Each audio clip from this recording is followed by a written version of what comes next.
Hello, everybody, and welcome to the Intrepid Global Citizen podcast. So this is a very historic day because this is podcast number 1. So this is your place for an adventure-based education. If you want to learn from adventure, then please stick with me. I'll be here with you at least 2 times a month. We'll be giving you all the information you need to start your adventure, and I'll be sharing everything that I've learned through many years of adventure travel experience. So what is this podcast? We're going to focus on lessons learned. We're going to focus on the people that have traveled the world. We're going to get some guests in here that have had a lot of great experiences, and they're going to share their experiences, and I'll share my experiences the best I can with you.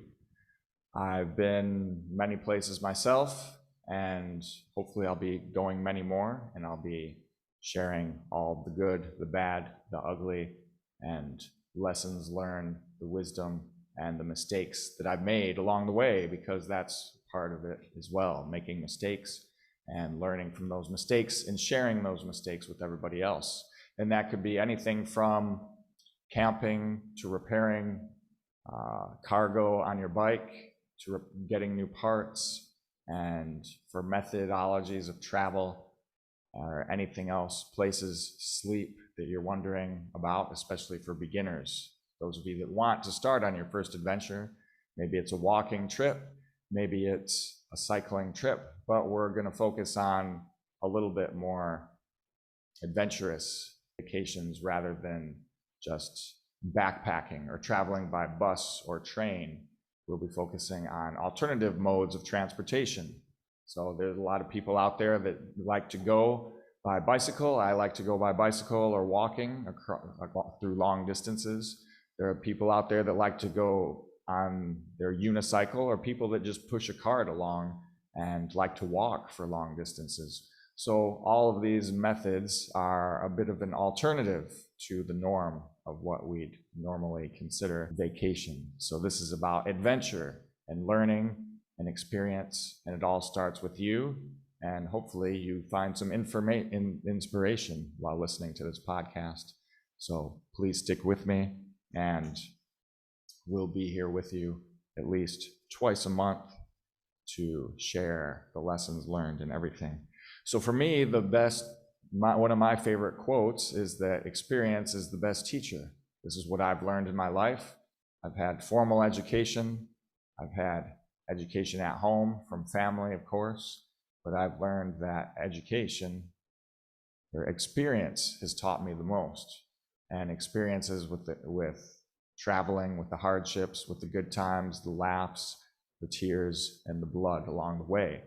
So, and everything I would never trade for anything. All of those experiences I would never trade for. If you offered me 10 Bitcoin right now, or maybe $1 million, $10 million, I'll take my experience, and I have no regrets about anything. So one of my favorite quotes, again, is by Confucius. So here I am, broadcasting from South Korea, the land of Confucianism. Confucianism reigns supreme here in relationships between teacher and student, between parents and child, between family dynamics, between brothers and sisters and friends also. Wisdom is achieved first through reflection, which is the noblest way to learn, and second, through imitation, which is the easiest, and third, through experience, which is also the bitterest. So hopefully we can make this easy for you if you haven't been on your first trip yet.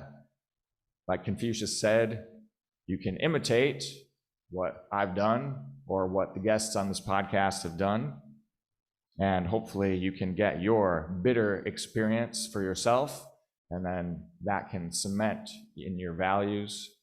The values get cemented in, ingrained in yourself, and you can overcome the hardships in your life when they come around, because that's what it's all about.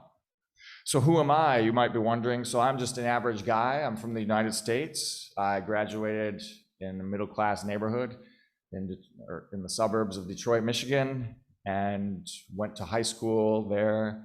And then as soon as I graduated from high school, I was ready to leave that small community, that small suburb in middle-class North America. And I went to university out of state and graduated with a bachelor's degree, master's degree also in engineering, and then got a job back in my hometown in Detroit, Michigan. And that was a good experience for me, but I learned quickly that I need to get away from the cubicle.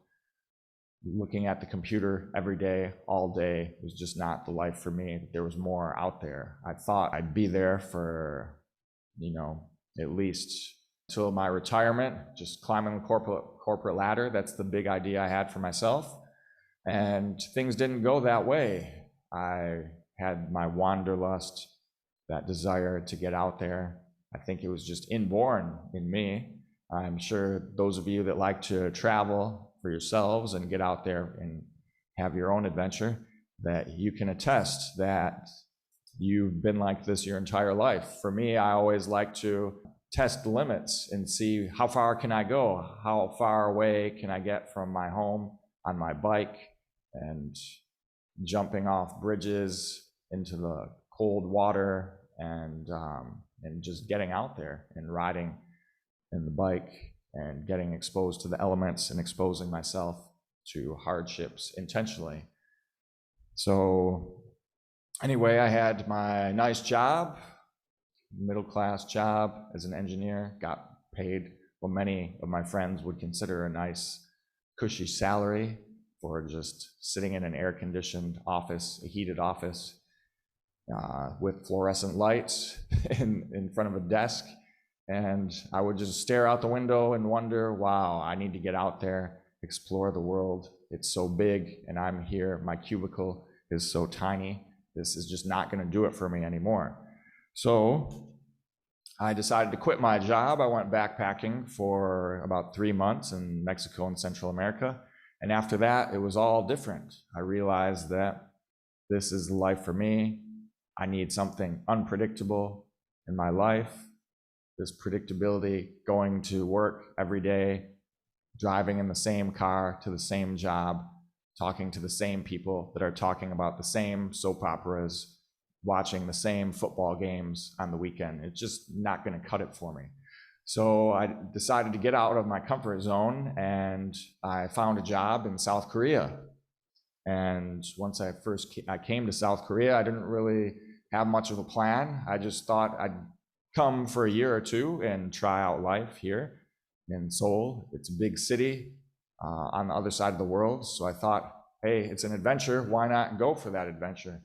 So I did.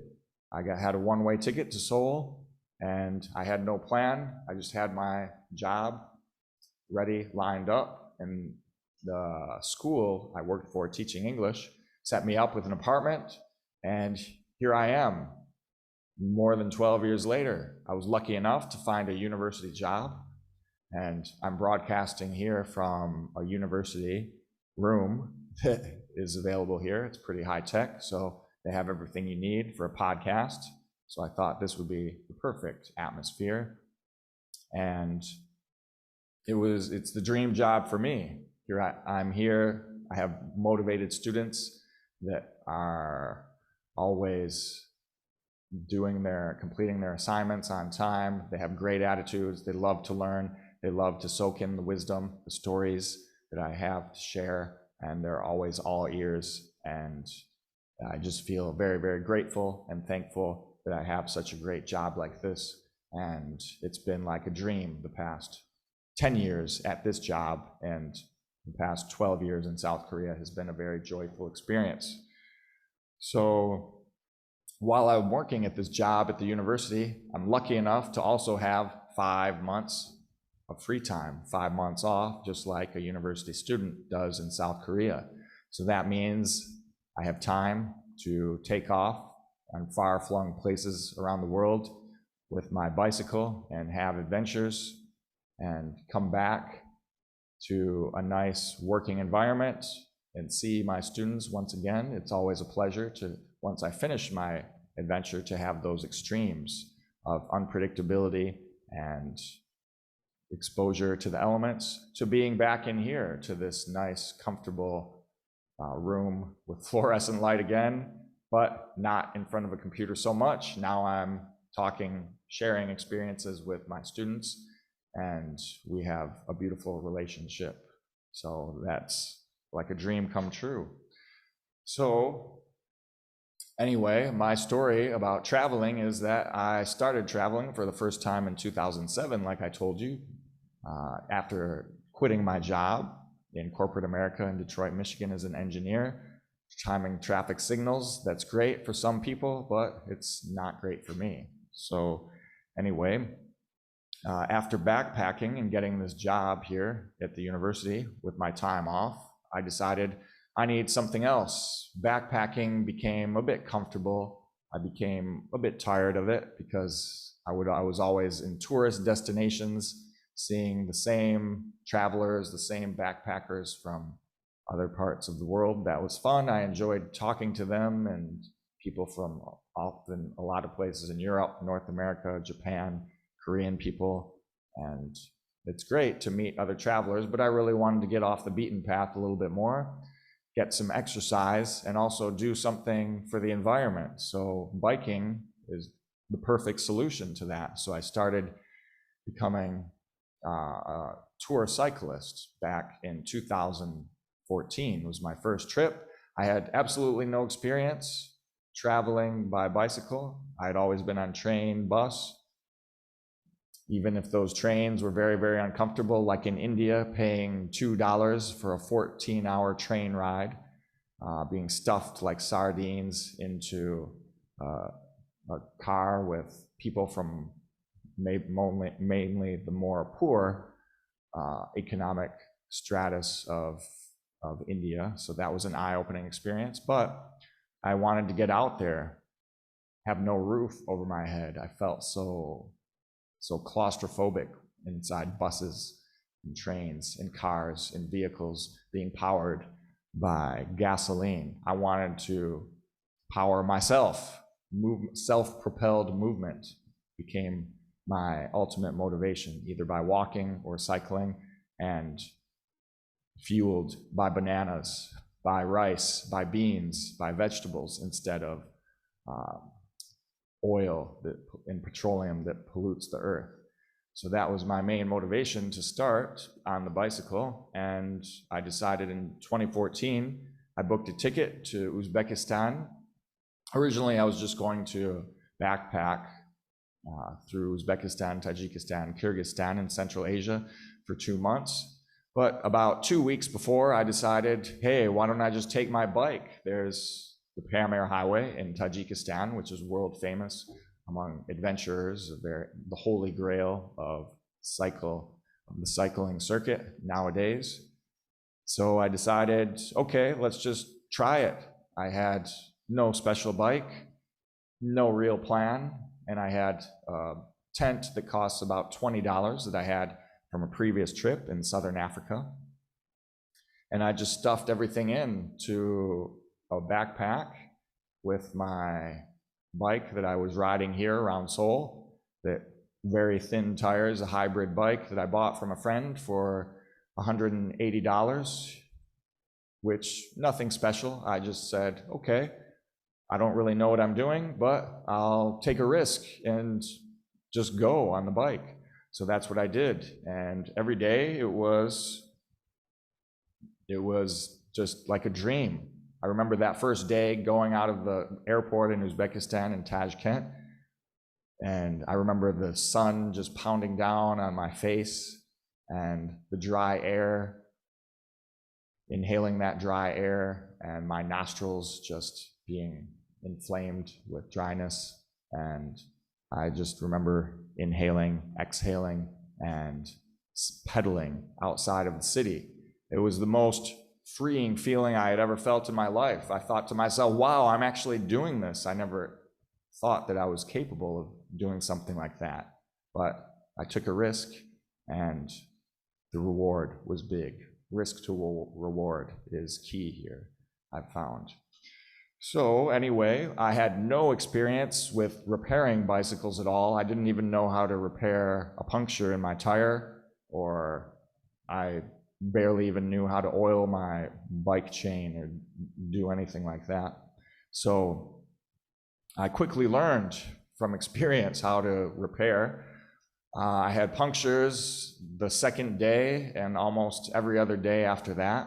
And I would just find somebody in the village and just throw up my hands like this using broken English and a little bit of Russian, so hopefully they could understand. And just pointed at the bike and said, "Hey, please help me here."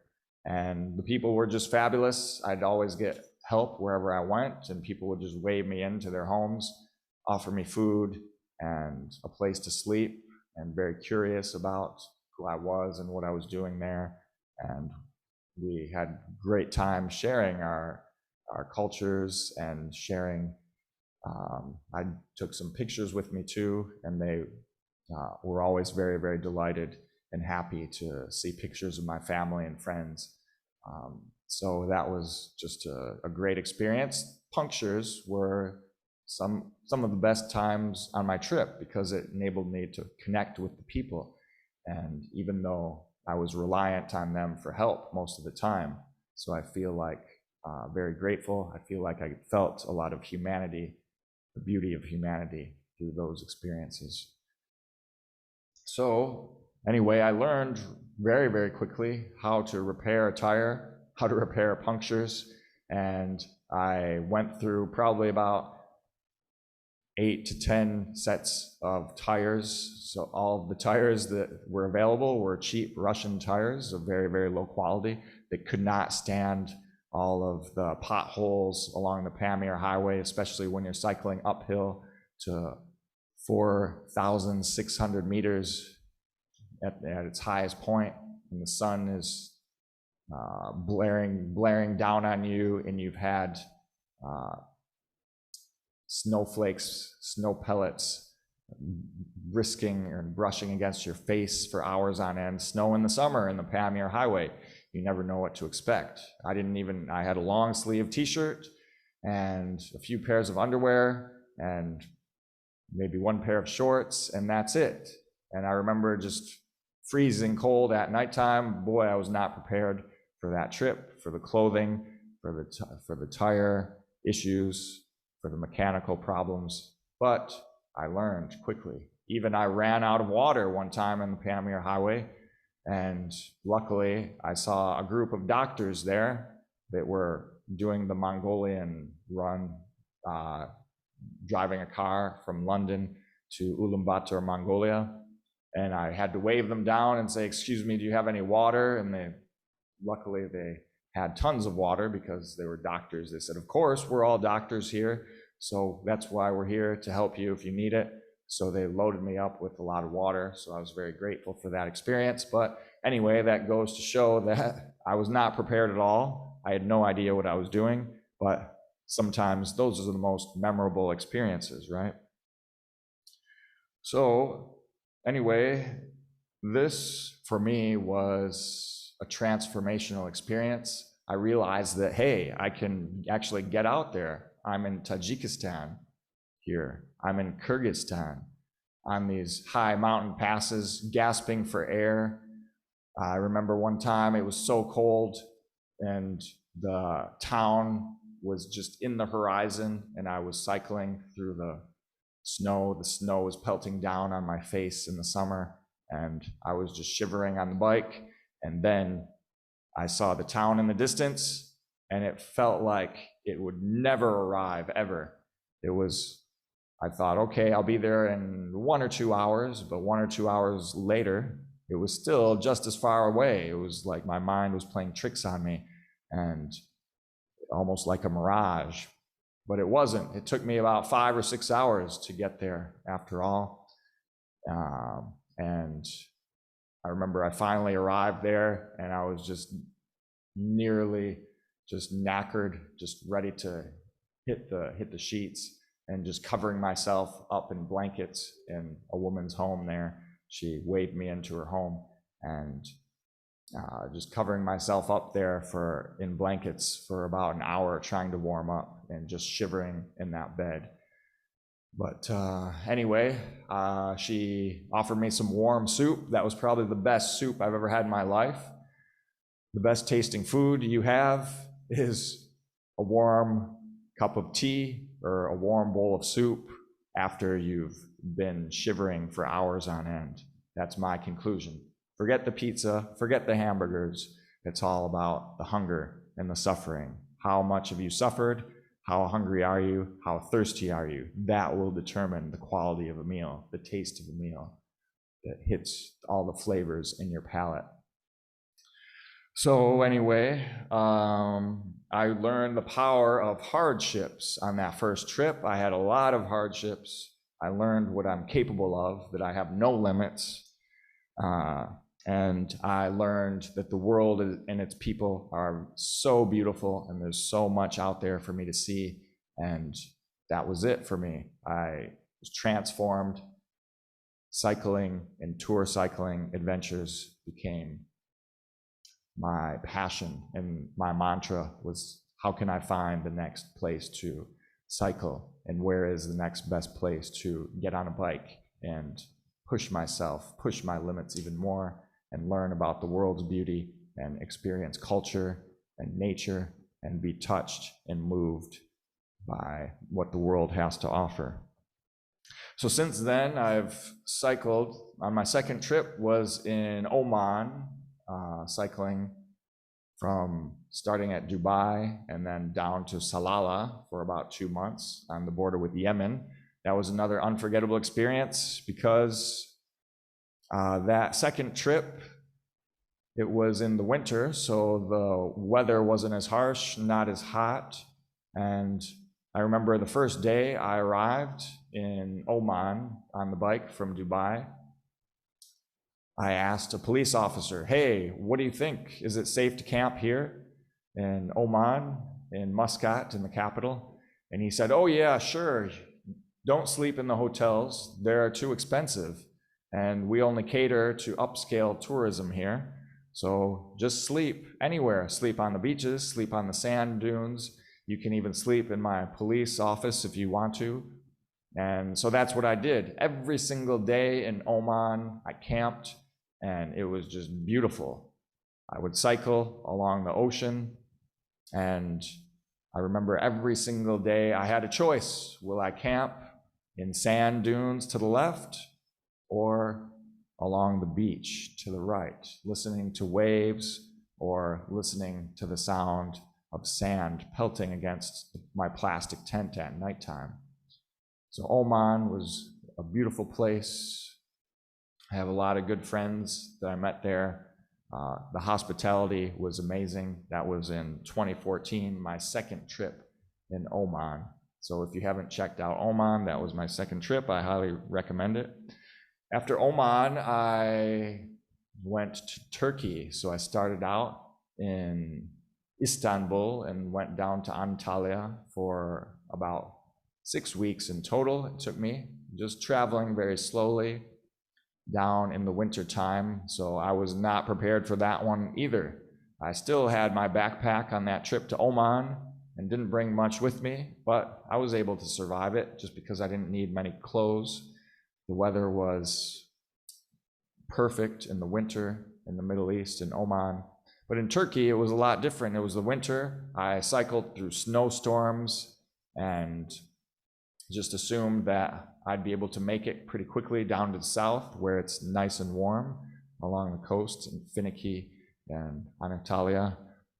But I underestimated the Turkish winter, and the Turkish winter almost knocked me out cold as well. I got caught in a snowstorm with very light clothes on, just a t-shirt and a long sleeve tee, and I was just getting pelted. I could barely even pedal on the bike because I had a hybrid bike, the same $180 bike with very thin tires, and I was sliding back and forth, and I had to ask a guy, just basically show up at a guy's home and out of desperation and plead for him to take me in there to help.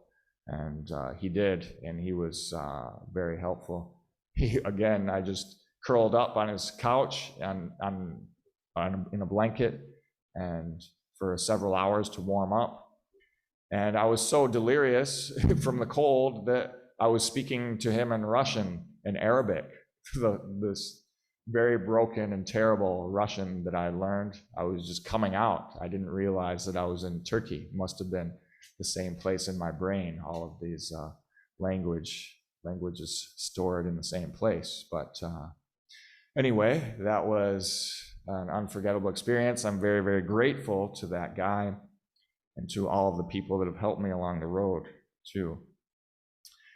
Next trip I went to was on Xinjiang, China. So Xinjiang, China. So my dream was to cycle along the Karakoram Highway that's shared by Pakistan and Xinjiang, China. So I couldn't get a visa for Pakistan for the Pakistani portion. So I focused on Xinjiang that trip and cycled about 2,000 kilometers down the Karakoram Highway from Kashgar all the way down to the border with Pakistan, as far south as I could go, to Tashkorgam, and then back up to Kashgar again, and up north to the Tian Shan Mountains, up to the town of Yiring. So that was another unforgettable experience, just beauty all around me there in Xinjiang and far west of China. A lot of minority groups there, so maybe you've heard of the Uyghur people that have dealt with a lot of human rights issues from the Han Chinese and the Chinese government. A lot of Kazakh people, Mongols, Kyrgyz people, Tajiks. So a lot of people with their roots in Central Asia.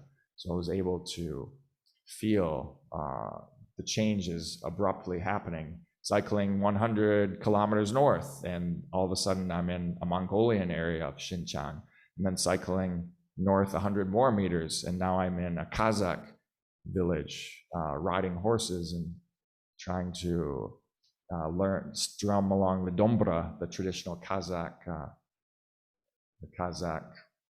guitar in the villages. And so anyway, it was just a beautiful time in Xinjiang, China also, with some hardships too, of course. The police, they didn't know what to do with a guy like me. I guess they don't have many tourists there, and it's all very secretive. So many times the police would come and find me and then tell me, hey, you're not allowed to cycle here, or you're not allowed to camp here, and then escort me to the police station, make me put all my stuff in their truck in the middle of the night. If I'm camping especially, I remember 5 guys showed up to my tent with flashlights, and I thought, oh my gosh, are these guys gonna rob me? What's gonna happen here? You never know what's gonna happen at nighttime, actually.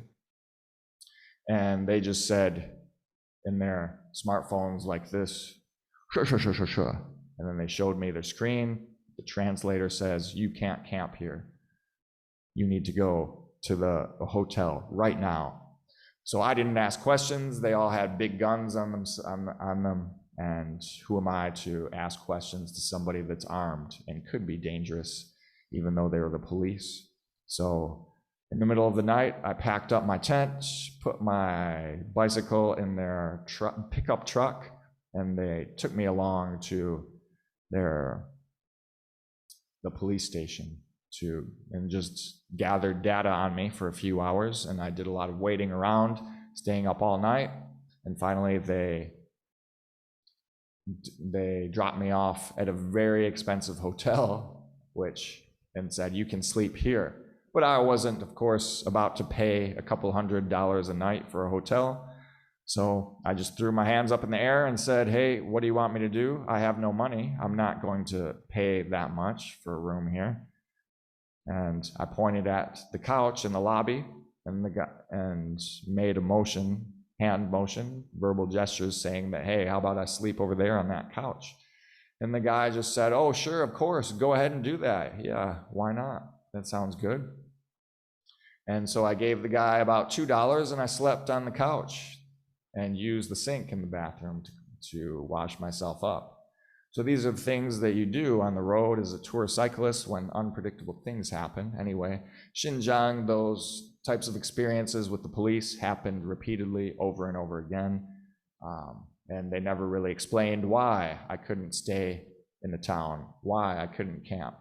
They just said, you are coming with us. So it's a very mysterious place. There's not a lot of information there, especially for a guy that does not speak the local language. So next on my tour cycling agenda was Bangladesh. So I went to Bangladesh just because I wanted to enjoy the people in Bangladesh. I heard a lot of great stories about the people, how very friendly and warm-hearted they are about life and about everything.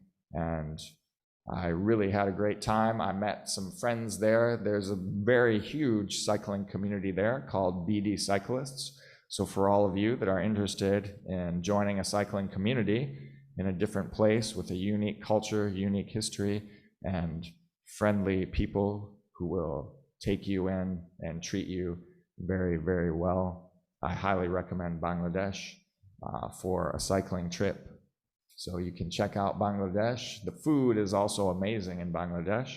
If you like rice, then Bangladesh is the place for you, because they give you a big plate of rice like this, probably about at least 2 pounds or 1 kilogram of rice per meal, with a lot of side dishes with different spicy vegetables and meats, if that's your thing. So I'd say Bangladesh ranks up there pretty high for me in the food category of all the places that I've been to.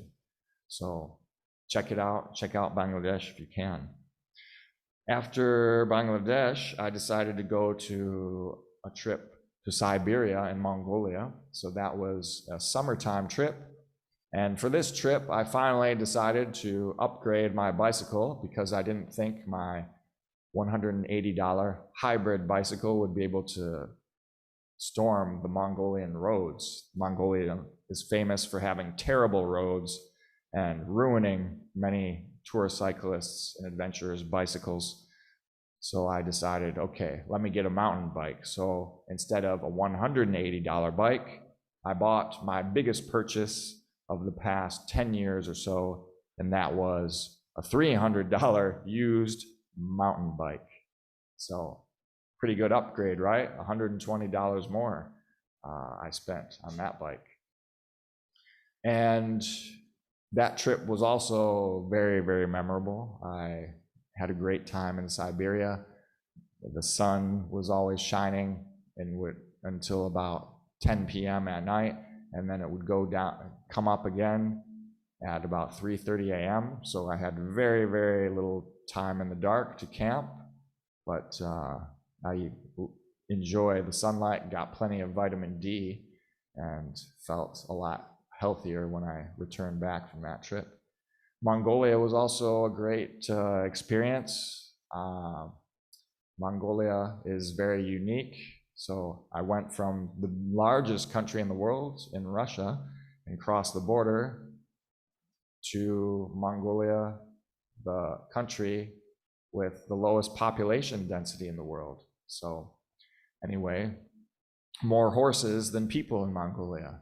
So we can see the nomadic culture still there to this day.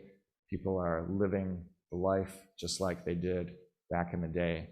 And Mongolia was another transformational experience, just being out there on the steppe with the ghosts of Genghis Khan lingering around me.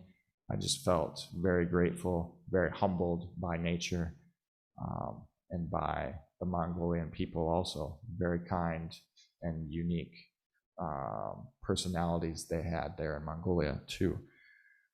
After Mongolia and Siberia, I decided, okay, let me go to Ethiopia, because Ethiopia is the only country in Africa that hasn't really been touched by colonization.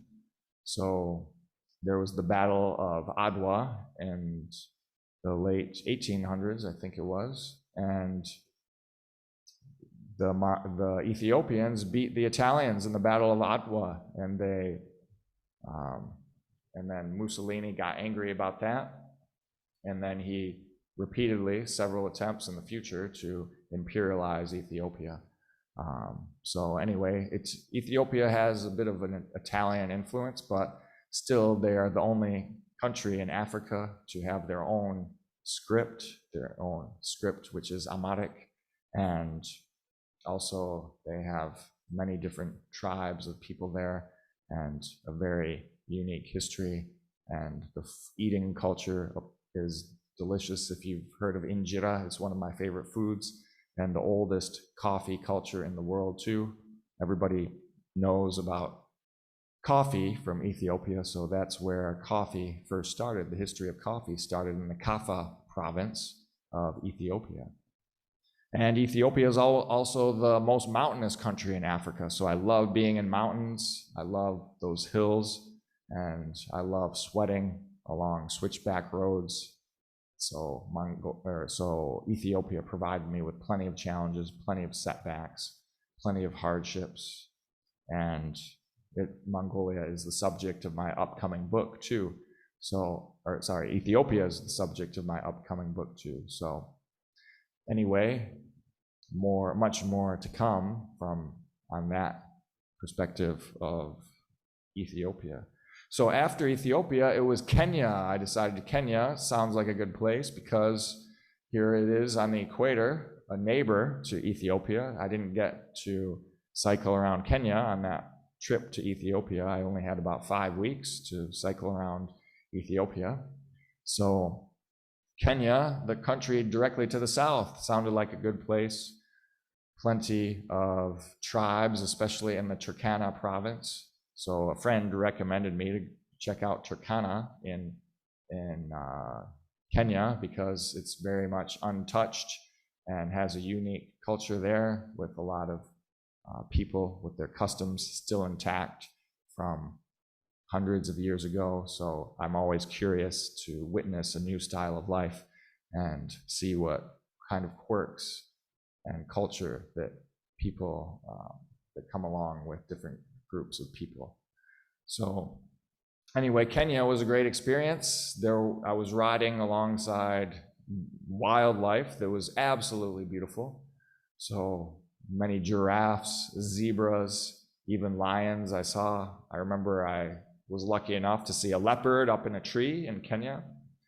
And the leopard had a warthog in its mouth. It was chomping on a warthog, and the fur along the leopard's face was all bloody, so it had a bloody lipstick of blood makeup painted on its face from the wild boar, and the bones and excess muscle and tissue was falling to the ground, and below there were hyenas just circling, waiting for the leftovers. So I could see nature in its rawest form there in Kenya. So that was another memorable experience. Also, I cycled all the way up to Iten in the north part, where a lot of runners train. So the Kenyan runners are very famous, of course. Many people know that. And just, I remember seeing some school kids in middle school or high school running on the street there in the mountains along these uphill inclines. And there I was on my bike. And I said, hey guys, let's race. Let's see who wins. And my bike was all loaded up, and they had their running shoes on and their shorts and t-shirts. And who do you think won? So it wasn't even close. Those Kenyan kids just destroyed me on those hills, even though they were running and I was on my bike. So I felt like, wow, I shouldn't even call myself an athlete now if I lose to kids like that. So it gave me some motivation to train even harder and become physically stronger. So, which is one of the things I'm doing now, especially during this pandemic, focusing on physical training. So anyway, that's a brief story of my history. That trip to Kenya actually was right at the start of the pandemic in 2020, right when the coronavirus was raging through China, Japan, and in South Korea. It was only in 3 places in the world. And I was in Kenya, and I remember people, friends and family contacting me saying, hey, are you sure you want to go back to South Korea? You're in the epicenter of the coronavirus. That's where the coronavirus is spreading. So I thought long and hard for a couple of days before getting on the flight back to South Korea. But I decided, hey, this place is my home. If the Korean people are going down, then I'll go down with them. That's how committed I am to this place. And the Korean people are my brothers and sisters. So if something happens there, then we'll all go down together. So I stuck it out, and lo and behold, what happened? Korea becomes the model for the rest of the world on how to deal with the pandemic in a few months. And I'm in a place where everything is kept open and the number of cases per day are kept pretty low due to social distancing rules and the Confucius culture of people following rules very well and regulations, and no discussions about masks or vaccines. Just everybody saying, of course we're going to wear masks. That sounds like a good thing to do because there's a pandemic. No politics, no debate, just everybody saying, sure, let's do it. So anyway, that made me even more proud to call myself a resident of South Korea in the city of Seoul. So anyway, past 2 years, I've just been entertaining myself around South Korea. I haven't been able to travel abroad, so I thought this podcast would be a great idea to bring on some guests so you can live vicariously if you are quarantining somewhere, or you just don't have the means to travel yourself, or if you're thinking about going on your first trip and you don't know where to start. So if you're that person that doesn't know where to start, just get out there. Just try it. If you want to walk, just take the walking shoes you have now and get out there. You don't need to get in shape. You don't need special shoes. Just start with what you have right now. Start with your athletic ability right now.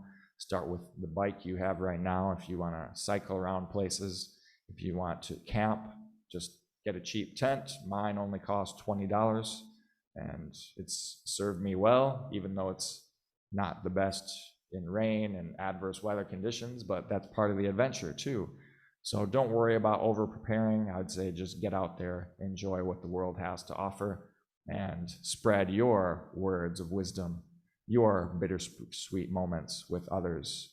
So maybe you can even start your own podcast to spread adventure-based education.